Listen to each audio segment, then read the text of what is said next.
At KTN News KE. Now, earlier on, I told you that we're going to be in conversation with one amazing lady. Why I'm laughing is because she's one of the most humorous people I know, but she's very serious when it comes to advocating for mental health. She has a new book out. The book is If You Don't Mind Me Saying. Now, the best part about that phrase is during her book launch, we were asked to form a statement using that, like Kamilisha Sentensi using, if you don't mind me saying.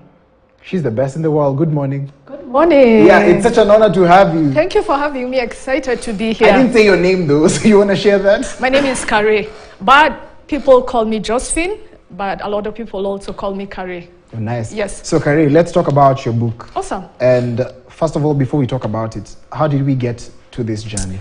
Wow, so this journey began October 2020.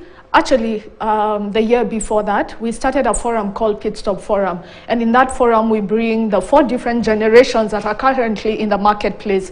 That's your baby boomers, Gen Xers, millennials, and Gen Z into one space, and we have conversation. So after doing that for an entire year, we asked the audience, where do you want us to go from here? What do you want us to cover? They said, hey, we love the topics you've been covering, but can we do a deep dive? So we came up with 7 topics. Out of that was career, finance, physical health, mental health. And we realized... relationships? No, imagine, as in like deep people, right? Yeah. Focused people, focused. Yes. And then they said, if we start with mental health, it's at the core of everything. So we took October 2020, COVID was happening, and in that entire month we covered mental health. So our plan was to start October 1st, finish October 31st.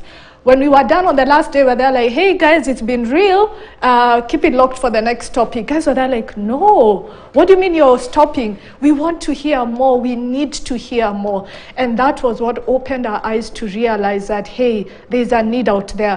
People are struggling, people don't talk about mental health openly, there's a lot of stigma around it, and then here we are normalizing it and making it okay. It's almost like we've given people permission.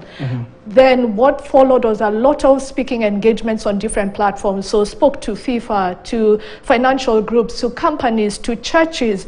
And at the end of the session, people would always ask, is there material? And that's when I saw that there is a gap, and hence the book. And the whole idea was to have a book that is very relatable. You know how you can pick a book and you're thinking, I'm not a psychology student. Like imagine I don't care about the neurochemicals. I just know I'm not okay.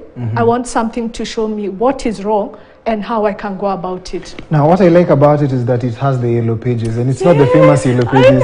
If you're born in the 90s or earlier than that, then you know what the yellow pages are. So this book, one of my favorite parts is the centermost part, where in the middle you have space where you get to interact with what you're going through.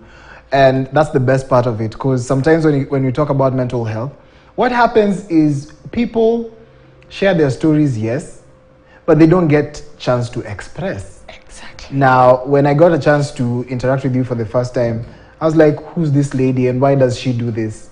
Why is advocacy really important to you? Because you can know the information and you decide, you know what, this, I'm going to make money. But for you, I hear personal stories of people talking about how you've actually walked with them. Why is it that you're doing it like that? It's important because at the end of the day, there are one too many people who are dying senseless deaths or living lives out of purpose just because they are carrying so much. And what they are dealing with is not an anomaly. It's not something that cannot be solved, and that it's not that there is no help out there. So for me, that commitment is, if I can help one life be able to be better, then my work is done. Advocacy it's hard when it comes to mental health because no one wants to talk about it, right? So for me, it's all about how can I make it palatable? How can I make it okay? How can I make it a non-taboo topic? Because at the end of the day, none of us are okay. All of us have some degree of mental issues that we are grappling with. In 2019, June 1st, the president of Kenya, President Uhuru, declared mental health a national epidemic because of cases of suicide, femicide, and especially amongst men. Thank you. Men were actually taking the toll on the numbers. Yeah. Exactly, and it's still going on. And just because it's criminalized, we don't see it recorded, but the numbers are actually higher than what we actually see in media today, right? So there's a need to have this conversation, but not only have this conversation in May, which is a global awareness month for mental health, because after May, people are still dealing with this. Yeah. You mentioned a generation that knows the yellow pages, right? That generation never talked about mental health. They hid people who have mental health. They were called crazy. Crazy, right? Yeah. They were called, even my t-shirt says it's pronounced mental illness, not crazy. We need to drop the labels. We need to stop calling people weird, you're salty, you're bipolar. Some may be, but not everyone. So if I meet you, and let's say you're not feeling well, and I ask you what's up, and you say it's malaria. You don't tell me I have a malaria disorder. Why then do we say, are you getting? Mental disorder. Thank you. We make it look like this big animal, yet it's the little things and the stressors of every day which can be treated. So I think it's to first normalize that conversation in our homes, in our marriages, let's go there, in our workspaces, and also in church, especially in the churches. Don't make it be all about deliverance. Some of these conditions need medication and talking therapy. Yeah. I love that about what you just expressed. There's one thing, the coping mechanisms for especially millennials and the Generation Z is different. People decide, you know what, we're going to take alcohol. We're going to smoke weed. So how then do you start this conversation? If you've noticed a change in behavior, you'd like to help someone, but they're resistant. They're like, I mean, when you're going to issue messages, last, we don't mind. We just want to sing and dance, and that's all. But we're not coping with the issue it leads to the next addiction. How then do you start this conversation? That's a very good question. I think we start the conversation by getting to their level. And I'm not saying now you become a drug addict. Hey, that's what I'm going in to get out. I want to feel you. No, by that I mean, instead of coming at them from a place of judgment, come from a place of understanding, especially if this was not their normal and all of a sudden they started an addiction with drugs, pornography, sleeping around. Find out why, what brought about that change. Once you get to the root and know why, then help them deal with that. For example, maybe someone childhood trauma they've been carrying for so long. We just heard previously about virtual reality. So they'd been living in this virtual reality world, and then COVID happens and everything was shut down. So then they had a moment to sit and process and decompress and think through their life.